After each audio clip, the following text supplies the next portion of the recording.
What's up, everybody?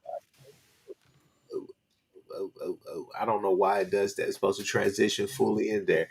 Either way, still trying to work out these kinks on this new system. Regardless, though, people, hey, it's your host, both Chris's, right? Chris Griffin, Horns Down Podcast, Chris Mason, Sooners 360. Go check out both of the channels. Go check out all the content that we pump out for you. Definitely like and subscribe. Go ahead, get those channels over 1,000 subscribers. Regardless, though, we are pumping out content and we are doing our damn thing. People are loving this right here, and I really, really love this show that we do on Monday nights for you people. It is a recruiting podcast. We do have some high school notes for you, but we'll say those for the end of the show because obviously, right now we are in the midst of portal comeback. Right, it's on the or excuse me, Portal Combat Eve.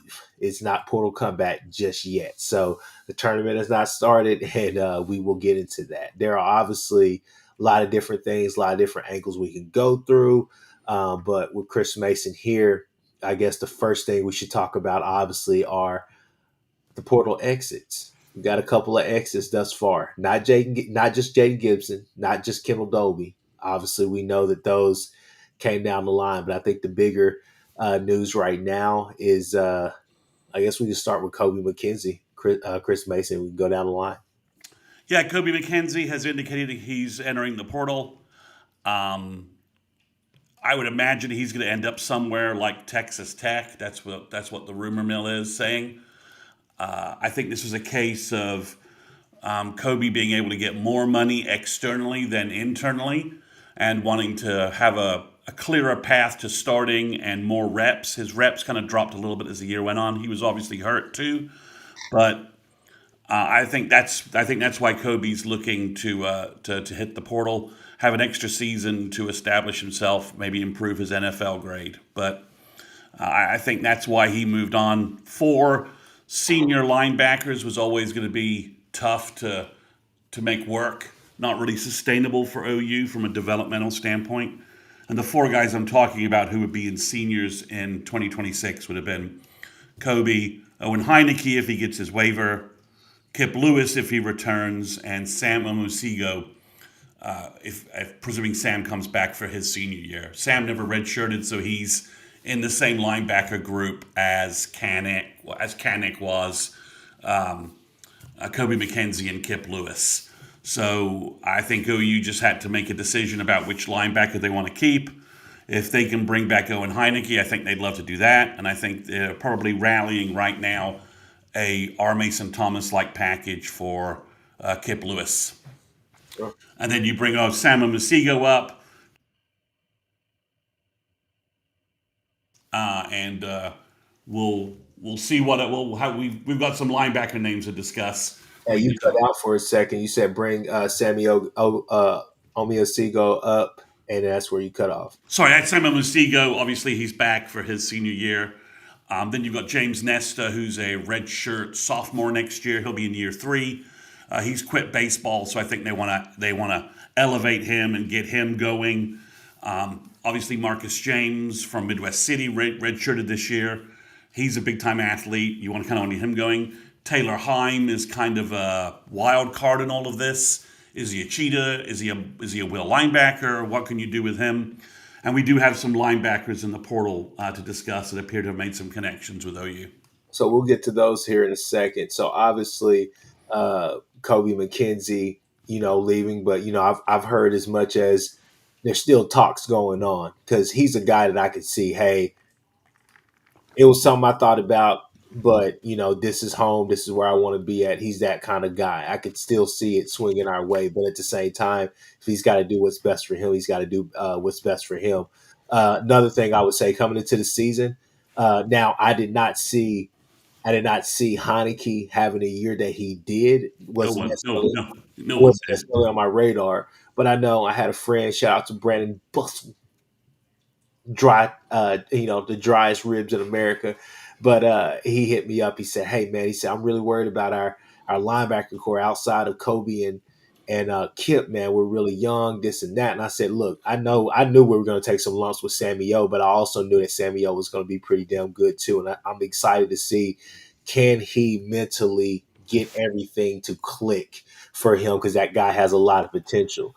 But you have him, you have potentially Kip Lewis. But again, I feel like either Nesta or James are going to pop, right? Obviously, you're going to talk about some names here in the portal that that we're potentially connected to, but at the same time, the Heineke. Reason why I go back to the Heineke name is because um, they've proven each year the corner room, Guillory, right?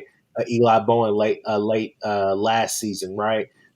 They've proven time and time again that hey, just give us time to develop, and we'll get you a guy out there that you guys are going to like. Hell, you can go as far as Taylor Wine too, right? A lot of people had him on their radar. Not too many people were like, "Oh, he's going to have the season that he had this year."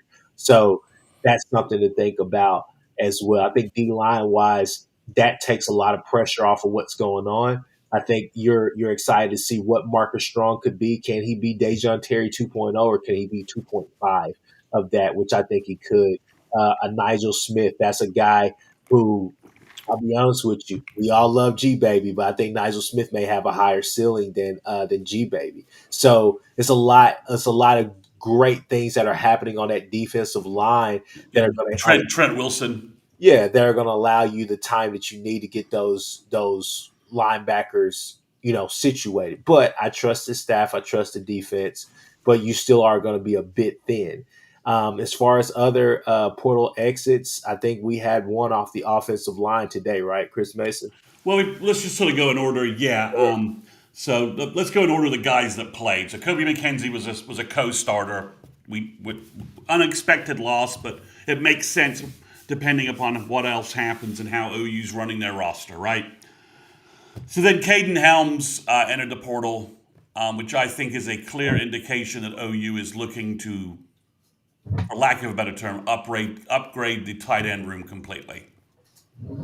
Yeah. Because he was the most effective blocker. I mean, of the tight end room returning, of the guys that could return, Caden Helms is the only guy that I think really got a snap or a start. Obviously, Carson Kent did too, but I kind of suspect he might be in the portal.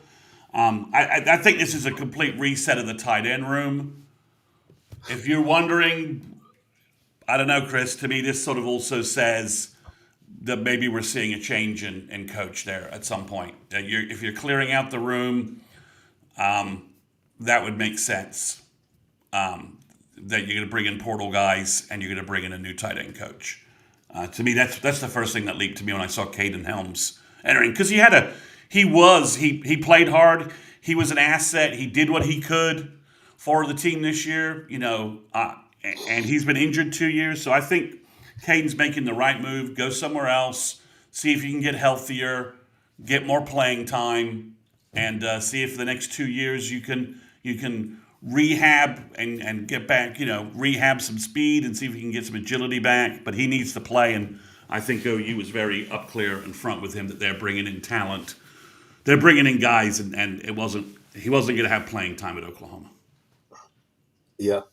And then Isaiah Autry-Dent, I don't mean to be mean, but you can't make the club from the tub. Yeah. And we needed O-line help this year. We could have used an O-line. We could have used an extra young offensive lineman making a move.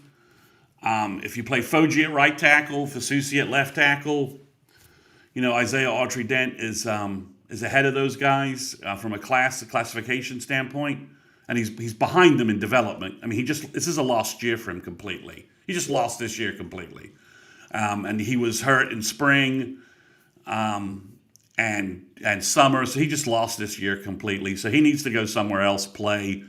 Last year there was a hint that some other schools were willing to poach him. I think this injury year is going to hurt his marketability. But I think OU is very clear. This is the number we have for you. I think Marcus and his representation Isaiah and his representation probably said, well, we think we can get this on the open market. And I think Jim Nagy was like, well, good, congratulations and good luck. Good luck with that. Yeah. I mean, this is the GM making financial estimates based upon people's potential and their worth and their playing time. And we're going to see more portal transfers based upon those conversations.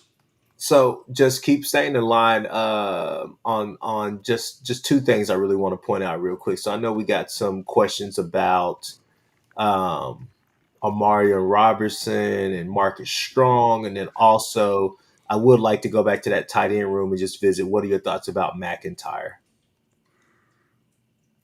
I would guess McIntyre is gonna be in the portal. He's not. He is not. He did not make a meaningful snap this year, right? Yeah, And no, he barely played last year. He's undersized as well, so I don't think. I I'm not talking bad about anybody, but he was kind of a gamble when they signed him. yeah. Kind of more effective at linebacker and maybe edge coming out of high school. Played in a really low district in Nebraska and was kind of Joe John Finley had missed out on all of his real tight end targets and kind of offered him as a flyer. So he was a project, and when projects aren't developing, I think you have to know when to cut strings. All right. So just about the other two names that I named on defense, you got Amari and Robertson. I know a lot of people are trying to tie him back to Arkansas, and then Marcus Strong as well. Probably getting some decent offers to, hey, you could start here, right? Well, this is the problem. OU's established elite depth, right? Which means they're too deep at positions. Have been playing lots of folks. They got Amarian Robinson on the field. He has a world of potential. Ja'Cory Smith, who I think he kind of knew from playing their playing days in Arkansas. OU moved away from him, and he went to Arkansas. Yeah.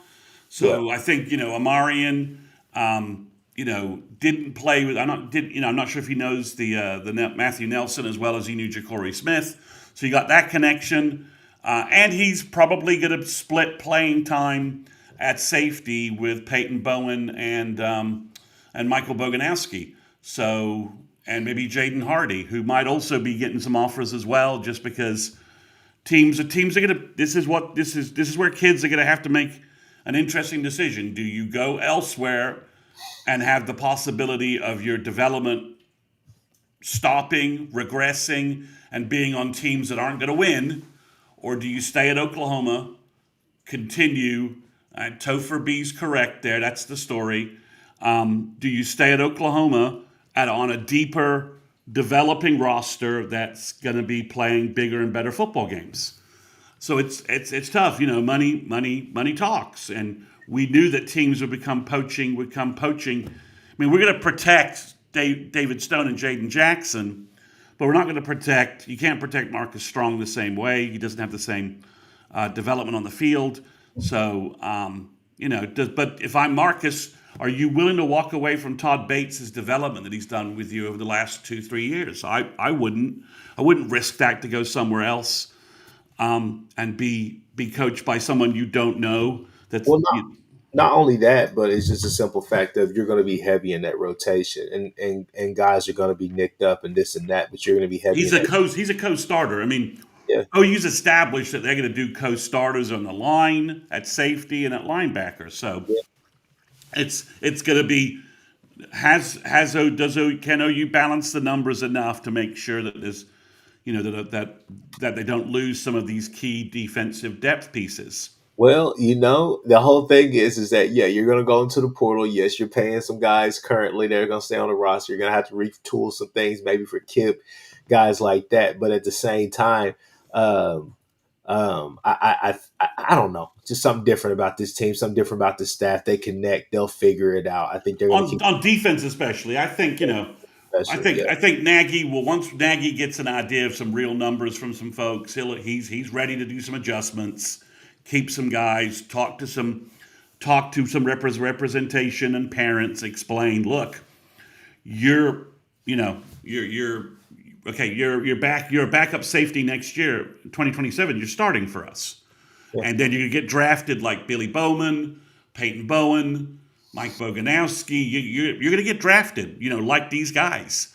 yeah. So, and once you have the draft evidence, I think it's an easier sell. But we're just a little bit in that in between point. And if you know, and let's just call it what like it is. If you have a terrible defense in college football, grabbing a couple of Oklahoma guys seems like backup guys who are really good seems like a real easy solution. Yeah. All right, Chris Mason, let's keep it moving. Let's go ahead and move to portal targets. All right, so the two most obvious ones, we know OU's going to sign several tight ends. That's pretty much established out there. And there's two tight end targets right now in the portal to keep an eye on. The first one is Hayden Hanson from Florida. He's 6'7", 270. He's as close as you can get to Brody Eldridge as possible. He solves all of OU's blocking issues at tight end. Inline, huge guy, hammers people. And OU is apparently very much involved in that. Then Rocky Beers just hit the portal. He's a senior. He's related to the Reagan Beers, who's on the basketball team. She's a senior too, but he's from Colorado State. He's 6'5", 250. He had a pretty good year at Colorado State. So those are two names to consider right now. Names not in the portal that would be interesting if they did enter would be Cooper Alexander from Iowa State. A lot of connections. OU seems to be the running favorite for his brother Case in the 2027 class. So that would be an interesting guy. He's 6'4", 245, 250, good two-way tight end, and has been coached up at Iowa State like Iowa State's tight end factory they have kind of going there. So that would be two names at tight end to think about. So in terms of that, Hollywood Smothers at running back has hit the portal. There's some rumblings that he's open to coming back to OU at the running back spot. Chris, I think based upon everything we've seen this fall, Taylor Tatum's entering the portal. I mean, he got healthy and he didn't do anything. Here's the interesting part, and I think I said this on the show last night, kind of the recap pod or the relapse pod, right? uh, Regardless, I said about Taylor Tatum was, hey man, you really don't know what you have with him, and it's not necessarily the fault of the staff because he was injured all year. But again, the thing is that has he improved? Is he still fumbling the football? Is he still having issues there?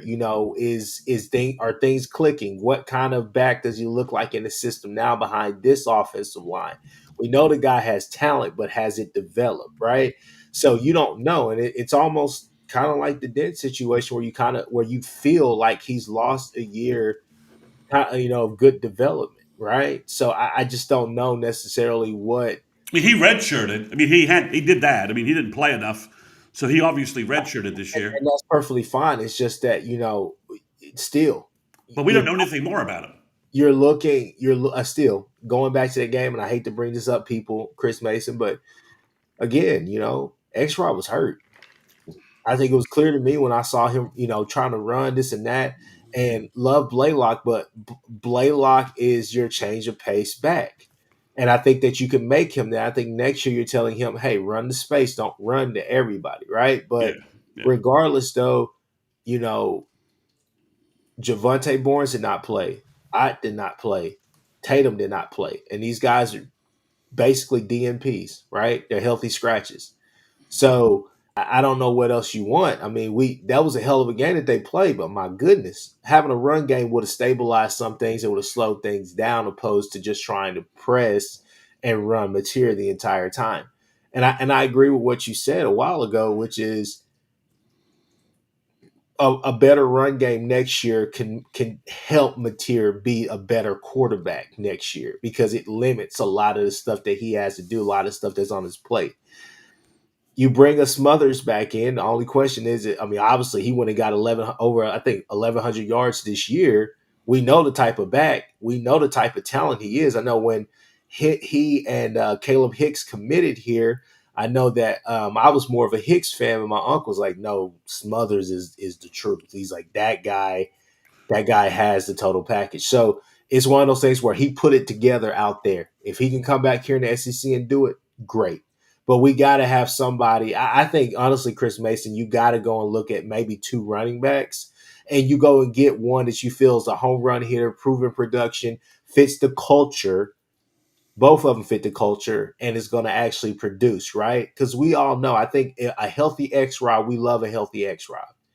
We like a healthy Blaylock, but I think you got to go get one that you think, hey, these are our three guys, but we're going to get this other one, this fourth guy or this second guy as insurance, just in case we have to make sure Hatton, we have to develop Hatton and the Walker kid for a year or so, right? So I mean, Well, I think you need to running backs. I'm a strong believer in the cliche from my one of my Sooner friends. If your dog's got a bite, it bites as a puppy, and he refers to that. That's the rule of thumb for running backs. If your running backs are going to click and hit, they do it as freshmen, generally speaking. yeah, So I think you Hatton and Walker, they'll have X Rob and Blaylock are looking at surgeries. So you need at least one back to a feature back for spring, and the two freshmen can get all kinds of reps. yeah, So I don't disagree. Two backs might make sense. I don't know what they're doing with Andy Bass, and let's just clarify why Smothers left. There's family problems back in North Carolina. He wanted to stay, but with the year we had in 2024, which was so bad, and his lack of playing time and all that. I mean, his lack of playing time. Remember, he enrolled early, he enrolled late, and he enrolled early, but he missed his senior year. He was ineligible his senior year of high school. yeah, So that is a little bit of the Smothers background on why how he didn't get him on the field. He flashed when he came in a couple of times when he played, but overall. I think Smothers would be a guy to come back. There's some other running backs in the portal. I've not heard any connection with OU with them. There's some more names, that are rolling in. But that's the one running back name. The two names at wide receiver that have had clear links. And remember, don't talk to me about Cam Coleman, Dallas Wilson, any of these guys, because they're not in the portal yet. Okay? I don't know if they are going to be, but they're not in the portal yet. All right? So two guys that are in the portal that seem to have some buzz with OU, Amarian Miller from Colorado and Nico Brown from Yale. Before you said Yale, the kid had 1,100, 1,200 yards there, multiple, nearly double-digit TDs. He's from California. We got some connections with Stacy Ford there. And Amarian Miller, OU's already seems to have made some connections there in terms of reaching out for him. He got 800 yards and on a terrible Colorado team with a terrible offense and a terrible quarterback rotation. So that's good. There's an offensive lineman from Texas State, Telek Lockett, who OU's been hinted at. He's a big offensive guard, 6'3", 320. I mentioned the Wake Forest defensive tackle last week, Mateen Ibarogba. And then from NC State, there's a big defensive tackle, Justin Terrell. He's a redshirt freshman this year. So he'll be a redshirt sophomore at OU next year. He has 3 years to play. He's from Rome, Georgia. He's 6'4", 315. So he would be somebody who you could bring in and develop if you wanted to. There's a couple of there's no defensive end name that's really being connected to OU yet. I do think OU will probably look at defensive end, although you've got younger depth and more numbers there, especially with Jake Krell enrolling early. There's a big safety from Notre Dame that hit the portal, Jaden Blair, 6'5", 215. Nick Marsh is a name. I just wonder if Nick Marsh is going to leave like the Big Ten area. That's where he's from. OU did try and recruit him out of high school, but he's kind of a Big Ten kind of guy. That's what I would see there. So Jaden Blair, again, he could be perhaps a future cheetah. He's a big safety. Physically fits in what Kendall Daniels was coming out of high school. So if you wanted to get another developmental Kendall Daniels, guys, I talked about Beers a little while ago. If you're getting in late. Rocky Beers is a tight end that OU probably will take a look at. He's 6'5", 250 from Colorado State. That's Rocky Beers. So if you're posting beers in the comments, we already talked about him. Okay, he's in play because OU looks like they're going to add three tight ends. I thought if Helms stayed, it was two, but with Helms gone, I think it's three tight ends that they're going to look to add from the portal. So they're obviously doing heavy work in the portal at tight end. But Chris, I think the line OU may need a linebacker or two, and the linebacker room, the linebacker portal group is really very talented at this point. Yeah. You have Austin Romaine from K State. You have Ray Coney from Tulsa, who had a fantastic big year at Tulsa. You have Keaton Thomas from Baylor, who OU's already looking into. Um, there you go. Keaton Thomas from Baylor just entered today. He's a really good linebacker with 2 years. He had a big season at Baylor. Owen Long at Colorado State has been thrown around. He had a big season at Colorado State. Kamori House from North Carolina. OU wanted him out of high school. Tried to get him out of the portal, but North Carolina was kind of throwing money around.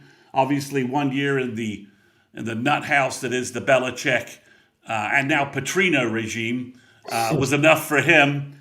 Good hire. So, sure, yeah, all right. Keep it going, keep it going. So Kamori House would be a guy who usually looks at. He's kind of more of a Kip Lewis replacement.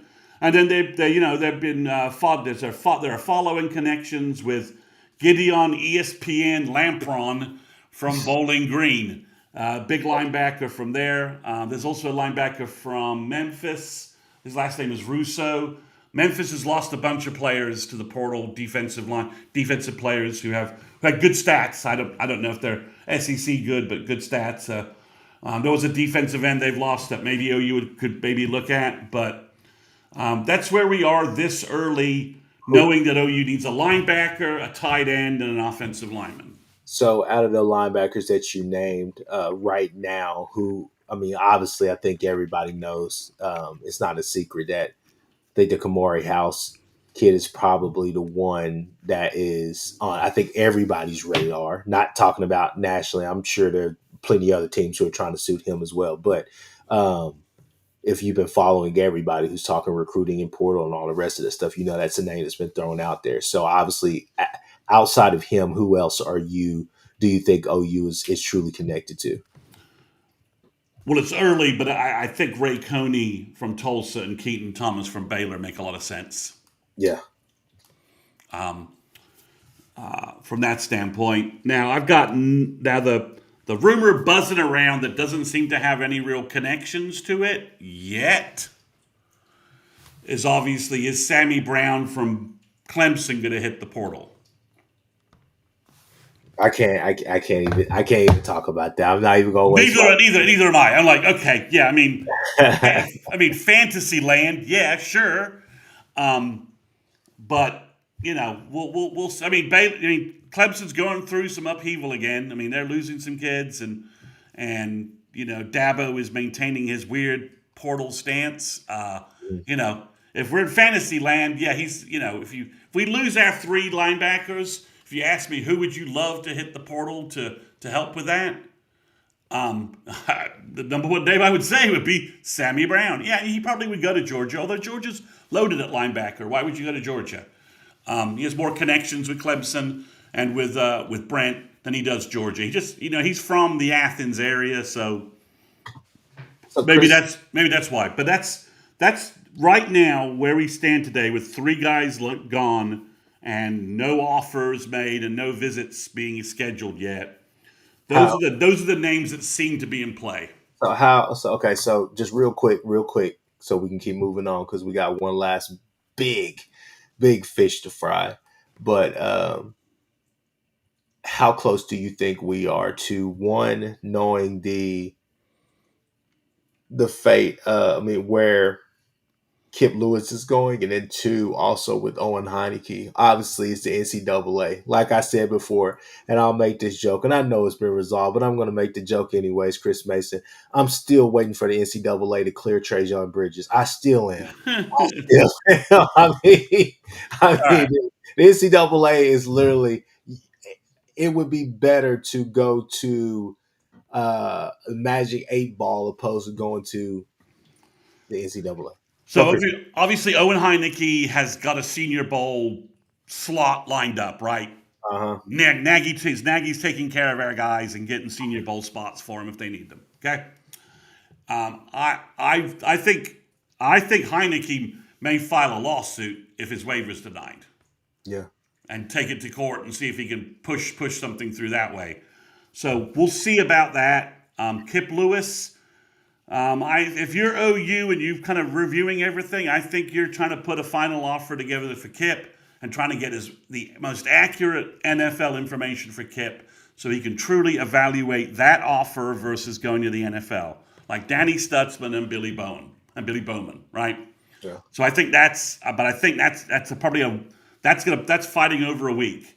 Now, Mateer leaving for the NFL seems silly based upon our That was the fans. last topic. You gotta let me. You gotta give me a chance to All get right, all this right, all there. right. My Well, gosh. but I got a major recruiting nugget for us as well at the end. So, Hey, all look, right, I got you, but you got it. You gotta let me. You all gotta right, let all me right, all finish right, all it, right, all right. please. Don't jumble it up. All Okay, right. Miss Mason, you already let the cat out of the bag. Go ahead. Go ahead. Go ahead. Well, so I think there's a chance Mateer will go pro based upon the feedback he's getting from the NFL and the terrible QB class that's projected to go into the court. I mean, to Yes, go in the draft. Sellers, Arch. A lot of those guys obviously are not Ty declared. Simpson saying some of those guys can't go, Yeah. some of them aren't going to go. So Lagway, if Lagway can put it all together wherever he ends up, then he vaults up the board. So there's meanwhile, the 2026 QB draft class is terrible. It's Mendoza and 5 or 6 franchises praying Dante Moore goes in the draft. And he may wait another year because of the whole Dante's people are very much fixated on if you start 25 games in college, your success rate in the NFL is much higher than if you start 20 or less. Okay? Hit So, the like button, people. Hit it, man. Hit yeah. it. I'm just saying, hit the damn thing, man. Come on. And I I, think there is you're like, well, his mechanics are terrible and all that. Well, yeah, okay. But can he fix that in the college game rather than spending 6 months in a QB lab with a guru guy? Right?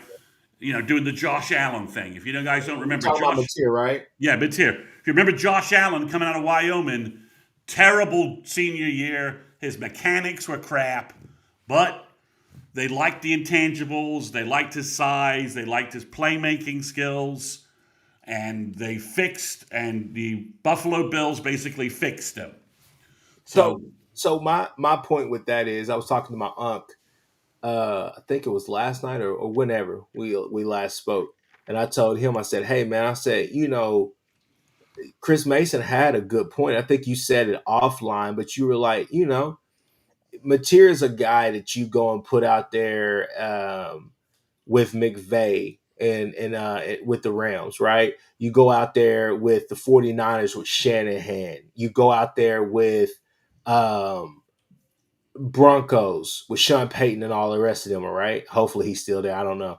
But regardless, though, he's a guy that you hide out and you basically develop him and you say, hey, the kid has all the rest of the stuff. But it makes sense because then you say, hey, this is not the Dallas Cowboys who are like the Lakers who are in win now mode every single year and not let's develop and get guys ready and this and that, right? It's like, hey, boom or bust, right? yeah. So he's a guy that you could you can hide out. Don't go put him with Andy Reid and all the rest of them and stuff like that just because, oh, well, he throws sidearm. He does. No, that's not necessarily what you want to have success. Go put him with Jim Harbaugh, right? Baltimore Ravens. They drafted Nick Sorley. They drafted guys similar to what Mateer is and what Mateer can do. And they've tried to put him in a program, put guys like that in a program, their program, to get him ready. But those are offenses that I think one fit his game, but also give him a chance to develop under some really good um, quarterback coaches, quarterback gurus, offensive coordinators. And if he's lucky, maybe he'll have a vet that wants to actually show him the ropes too, while he's doing his thing. Get what I'm saying? Yeah, I Brock mean, Purdy, guys like that, right? yeah, you look at the NFL, there is a scarcity of QB talent, right? And you want two clear examples of this. Philip Rivers is playing for the Colts Yeah. after 5 years sitting on a couch, and Quinn Ewers is going to start for the Dolphins. And Ewers was drafted in what, sixth round, something like that. I mean, there's a dearth of talent. If there are intangibles that Mateer has that I think we can all acknowledge, or that are he's a leader, he's a competitor. There's some of the mental stuff he's got in spades, Hmm. and then you figure if you can fix some of the if you're an NFL guy, put him in a put give him get him a guru. 6 months of nothing but football and throwing the ball, no classes, spring practice, working out with our offense. Seventh round for yours, yeah, Jimmy. Maybe I was a little kind to him. You do those things. So I think there is a chance that Mateer's representation get a guarantee from an NFL GM that they will pick him in the third round. If you come out, we'll pick you in the third round. So, Chris Mason, I'm going to ask a question. You already answered this in a roundabout way last episode that we did with Jason, and I thought it was a beautiful point because it's kind of it's a two-part question, but I'm gonna put this out here in the chat. Okay, so once that pops up, there we go, right there. So the first part of the question is, do you want Mateer back? Second part of the question, and you answered both sides all the way through. And this is a question for the chat: is it cheaper to keep her, as Johnny Taylor would say, or do you even want him back? Do you think it's time for OU and for Mateer? It worked in parts, it worked in bunches. I'm still a fan of Mateer, but is it time for this relationship to progress towards separation, like a healthy separation? Go, Chris Mason. If you can get Jason is not on here. I'm sorry, Chris Mason. I'm gonna let you cook. Jason's not on here. Shout out to Jason, though. Hall of Fame College Football Podcast with Jason and the coach. Shout out Yeah, to him. we're broadcasting to his channel, so That is true. if you at OU you believe through the portal and through the talent on campus that you can get a sustained running game to support him, I would bring back Mateer. If you're concerned that if you're worried about that ability that project off-season project, and you think you're going to need to be a more efficient short passing team, then I think you might want to move on. Say that again, Chris Mason. Say that one more time. And if you don't think you can get this sustained running game to support him, sustained SEC running game to support him, then and you think you're going to need to be more of a controlled short passing game team, and can go that route with some elite weapons, some elite slot guys, and do some more of the true air raid, high percentage passing game. That if you think that's your route, if that's the route you think you're going to have to go, then I think you would want to move on from Mateer and find someone from the portal that you scouted and evaluated that you think can be a 70% passer. So pause real quick, Chris Mason. Lone Wolf, look, why bring in a running back and you don't run the ball? Our running backs are injured this year. I think that's something that a lot of people don't realize is that injuries did hit us in certain spots this year in a bad way, and running back was one of those. And unfortunately, injuries hit us. Guys made business decisions for themselves, rightfully so. Whatever the case may be, it is what it is. We had 5 running backs that most likely would have played. And I think that if everything would have went perfect, you would have had Ott out there doing what he's doing. Then you would have been able to sprinkle in X Rob here and there. You would have had your Thunder and Lightning that way. In a good world, not the ideal one, but the good one, not the perfect one, right? You would have had Javante Barnes being able to produce somewhat on the ground. You would have had X Rob healthy and be able to do what he did, and then be able to have a change of pace back with the Blaylocks of the world. In a bad world, this is the result that you got. I don't think it was necessarily us not trying to run the ball, but I think that they had to figure things out. And I think that obviously you could say, yeah, Arbuckle loves the +1 run game with Mateer and all the rest of that. But I think that became a big part simply because offensive line was a little bit, you were shuffling and all the rest of that. And I think that you fixed that for the most part. Got to get you a guard, unless Afalava or somebody else wants to step up and take that spot.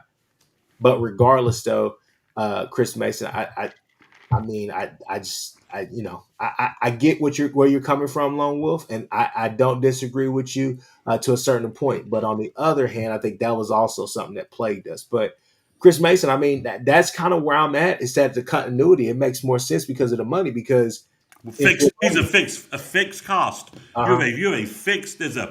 There's all this BS going around that you've got a fixed cost on material. You've got a 2nd-year contract with him.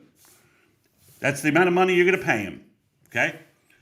And they're talking about the top quarterbacks in the portal are going to get like 3.5, 4 million this year. It's just crazy. It's crazy numbers. hold on, Just Jason is Jason said bye. Jason, get out of here, Jason. Anyways, keep going. But so you've got a fixed cost with Mateer, which makes him attractive to build around him, get playmakers around him, fix a tight end room, get a receiver or 2 or 3, get a running back, bring in, get our running backs healthy. We got a good freshman class of running backs.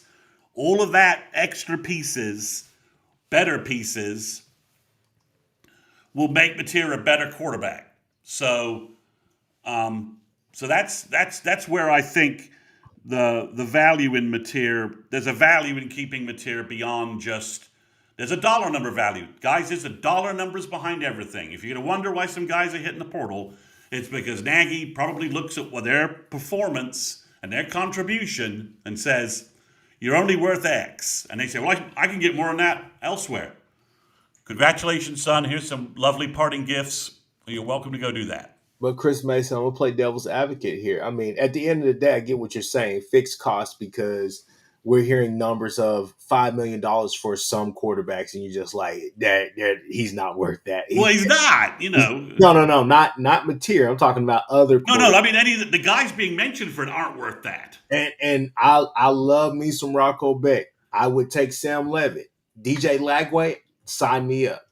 But at But the But yeah, at I the mean, same time, in a perfect world, I think you put it like this: in a perfect world, you would have it to where a Lagway, a Levitt came, and you had an open competition for Mateer, him, and maybe Hawkins if Hawkins decided to stay if they brought in another quarterback.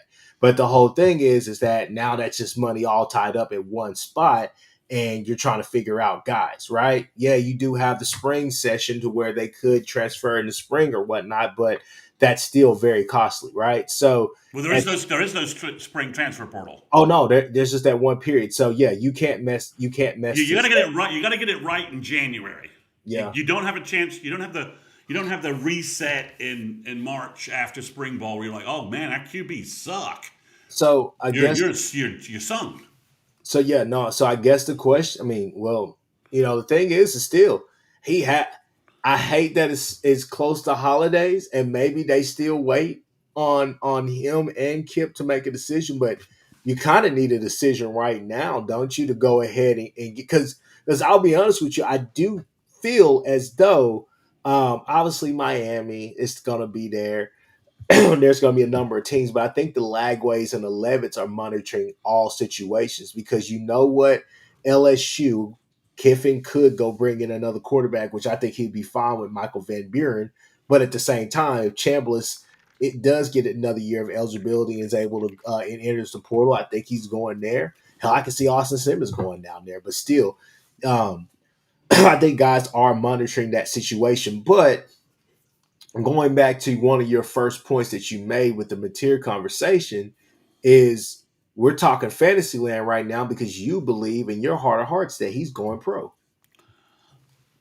I think the argument will be made by his representation that that is that I think an NFL GM with how bad the quarterback situation is in the NFL right now, and it's bad. I mean, it's bad. mean, the Bo Nix, Drake Mays, Caleb Williams with the Bears. I know that's a sore little topic, but if you watched him against the Packers the other night, I mean, if you got one of those guys, you're like, thank God. But if your teams like Cleveland, Miami looks like they're going to cut Tua. If you're one of those teams looking for your quarterback, Minnesota's a little all over the place with McCarthy. Shador gonna be okay though. I'm sorry. I'm not even trying to be on the Sanders No, bandwagon. that you could be right about that, but the problem with Shador, it may not be Shador, it may be that franchise. Yeah, franchise's ass. Go ahead. But I'm just saying that if you're one of those typical teams that's always looking for quarterback help, right? Mm-hmm. And you're in that rotation, like Kansas City needs quarterback help now. I don't know if Tyler Shuck is going to go out for the Saints. He might. It's weird, but either way, if you're someone like the Rams and Stafford had to bounce back years, so you think you can get 2 years out of him, and you got a good roster, and you're like, well, that Mateer guy, if we could just rehab what he's doing mechanics wise, there's a leadership and tangible stuff that he's got. He's got that, as opposed to some guys, who just don't. And you could say, if I think if a GM gives Mateer's representation a commitment that he'll be drafted, this happened in the NBA a lot, right? With the one and done guys, right? You're like, why is that guy going in the draft? And you'd hear like the draft expert guy saying, there's a GM that's promised and they're going to pick him up, and they would be drafted at the end of the first round. So I think if you see Mateer leave, it's because a NFL GM has promised him they'll take him third or fourth round, stash him, and they have a plan to rebuild his mechanics but they need him now to do it, to rebuild it. Staying in the college game isn't going to fix what's wrong with him. That's where I think that's the fear that's where I think Mateer ends up leaving. But I could be completely wrong on that. But I've heard it from several places now, and I just wonder if John views his LSU and Bama games where he was healthier, he was throwing the ball better. I'm not talking decision making, but throwing the ball better. That maybe to fix what's wrong with him, he can't do it in the college game. Lone Wolf, go ahead, save this live, and while you're at it, like, subscribe to all 3 channels. I mean, guys, I'm completely willing to admit I'll be wrong, but I'm just telling you, I've heard it several places now that his representation and his people are thinking about this move. What's up, Coach Smooth? Yeah, no, I Kyle wants Hawkins to be your guy, and just the thing, you and Jason are at odds all the time, and then boom, you say something that he's been saying all along. Regardless, though, I'll say this: Chris Mason, what? If he leaves, they're picking up somebody from the portal. That's what I was about to say. They're taking that what world do we live in? Who's the guy in the portal right now that you say, okay, Mateer announces tomorrow that he's going to declare for the NFL draft? Who is the guy? Who are the 2 guys in the portal? Obviously, you have Hawkins still here. Who is the guy? Who are the 2 guys that you say, hey, one of those 2 guys need to be on campus competing for this open QB spot?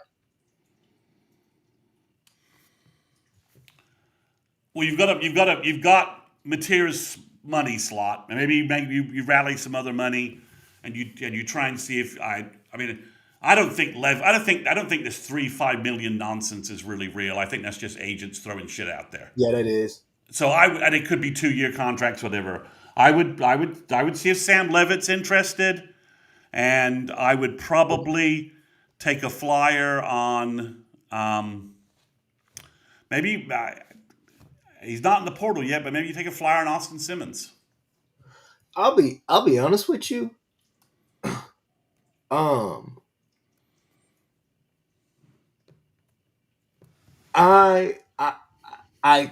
was telling my uncle the other night. I think Sam Levitt's game is probably the friendliest out of all the quarterbacks to this system. I think Rocco Becht can run this system. I think that he can run it effectively, Yeah, and but he's yeah, gonna he's Penn a State. willing passer. That's why I kind of marked him off of my list. Yeah, I just wanted to mention him either because he's going to Penn State. I also told my uncle, I said, there's two other guys. One, I think Lagway is a guy that could come in here and he could set the world on fire. We know what he can do if he's held if he stays upright. And you're not necessarily going to have a lot of QB run and different things for him because I think you're going to be able to have a run game next year.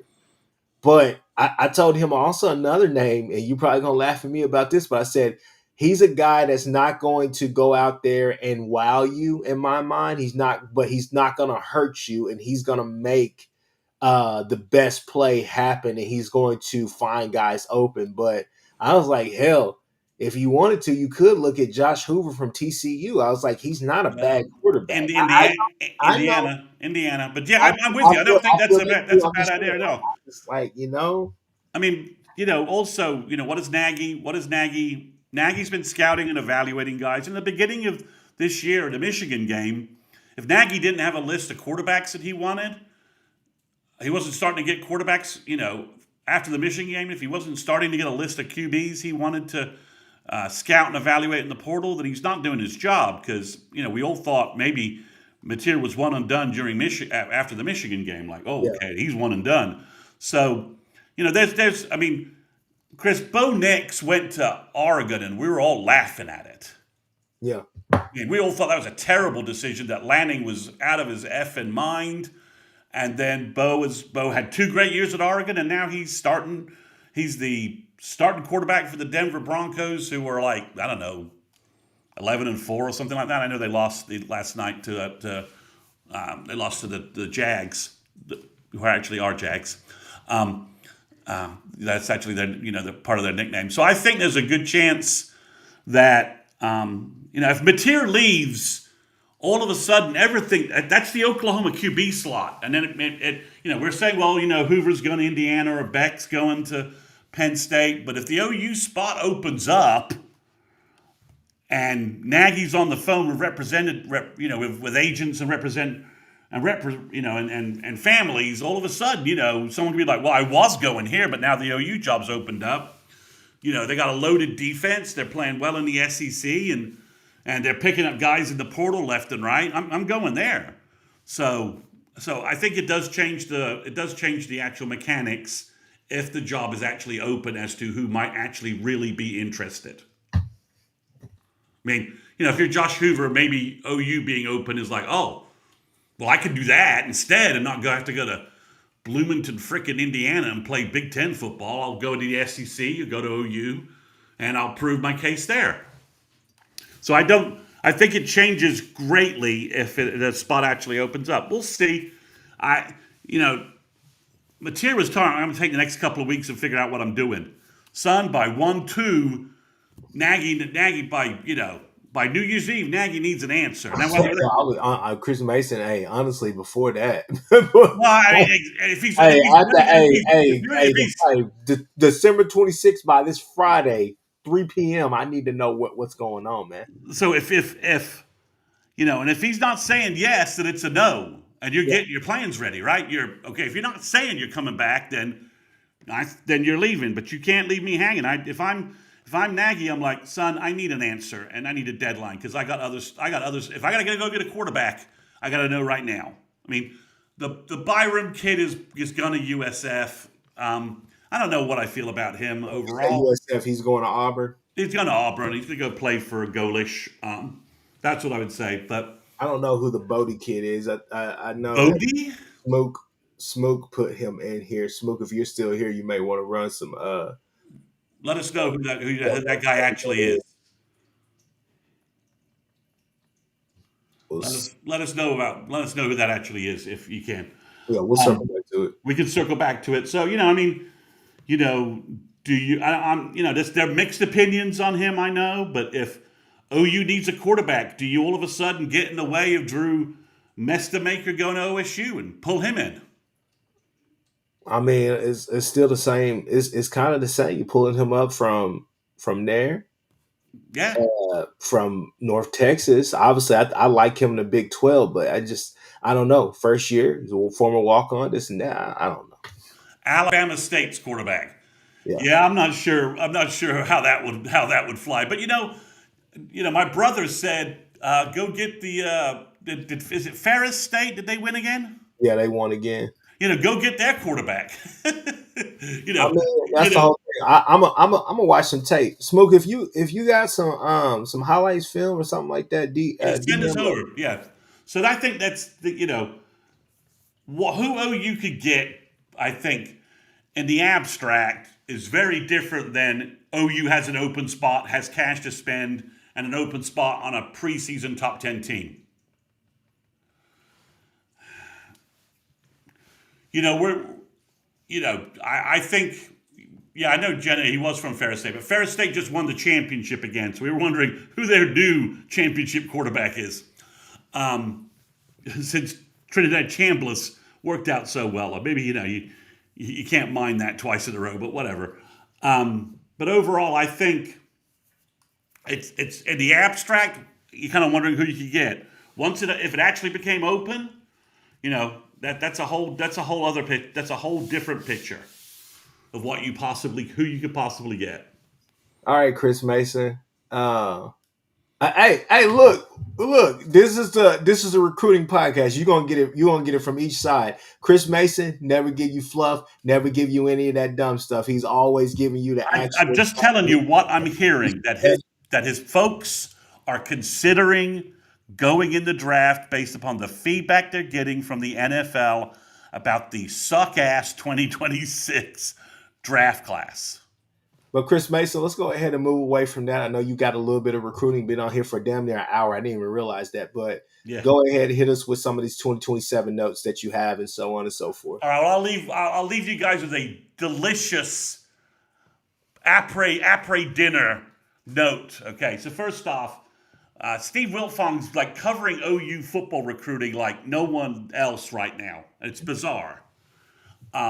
He indicates that OU is in line to be in the perhaps final group, maybe leading with Quinton Hale, 2027 California wide receiver, absolute stud, top 50 in the nation, maybe a 5-star guy, big receiver.